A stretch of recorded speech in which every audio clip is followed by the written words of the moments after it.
Dare, benedicere, predicare.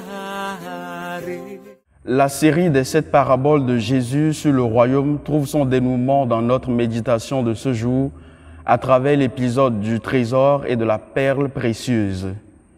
Et si ce texte est propre à Matthieu et à sa communauté, il n'en demeure pas moins qu'il est adressé à tous ceux qui approchent le Seigneur Jésus, notamment les hésitants, les épargnants, les intéressés et à tous les pauvres. Le cadre de cet enseignement de Jésus, depuis la barque et sur la mer, donc ailleurs qu'au temple ou à la synagogue, en dit long sur cet auditoire et sur la portée du message. En effet, sœurs et frères, le but d'une parabole, disait le frère Lagrange, c'est de faire la clarté sur un point théorique que les simples ne peuvent aborder par les causes, et ce, au moyen de comparaisons concrètes sur lesquelles ils n'hésitent pas. Dans cet évangile, Jésus, par le biais des paraboles du trésor et de la perle, rappelle l'immense valeur du royaume. Sœurs et frères, lorsque les Saintes Écritures évoquent le royaume ou le règne de Dieu, il faut entendre la présence souveraine de Dieu, à la fois présente et cachée. Et au long de l'histoire du salut, le royaume a été figuré par l'arche, la nuée, le temple, l'héritage, la promesse et le Christ lui-même qui vient l'inaugurer. Le royaume est donc une présence. C'est la vie même de Dieu avec les hommes. Et il est à la fois immanent et transcendant. En raison de cela, il faut le rechercher selon les paroles même du Seigneur. Cherchez d'abord le royaume de Dieu et sa justice, et tout cela vous sera donné par surcroît. Matthieu 6, verset 34.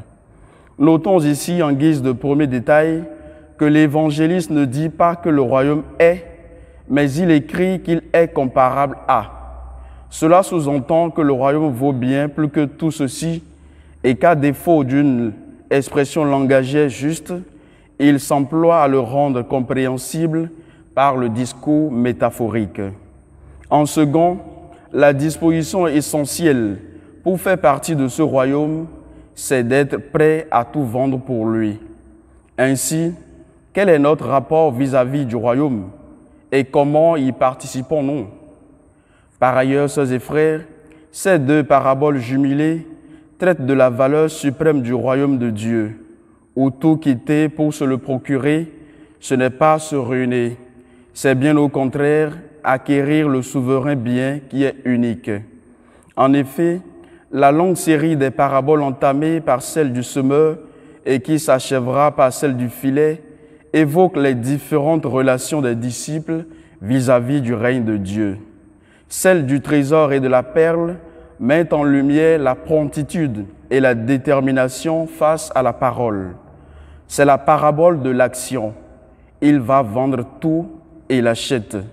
Ceci est davantage illustré dans le rôle du négociant qui est l'homme de l'action par excellence. Comme lui, nous sommes invités à répondre promptement à la bonne nouvelle. N'allons pas y rester en marge. Le Christ, qui nous propose aujourd'hui encore son royaume, attend de nous un fiat, un oui donné pour répondre à son amour qui fréquemment rend visite à l'homme intérieur.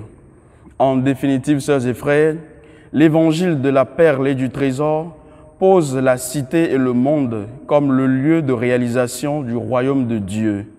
C'est ici-bas que le royaume commence. Cela requiert alors un engagement et un investissement du chrétien dans les affaires de la cité afin de le rendre réellement présent. En conséquence, l'engagement politique et social, l'amour pour la cité et la patrie doivent nous déterminer à tout donner et à nous donner nous-mêmes pour réaliser et hâter ce règne de Dieu. Que l'Esprit Saint généreux nous vienne en aide. Amen.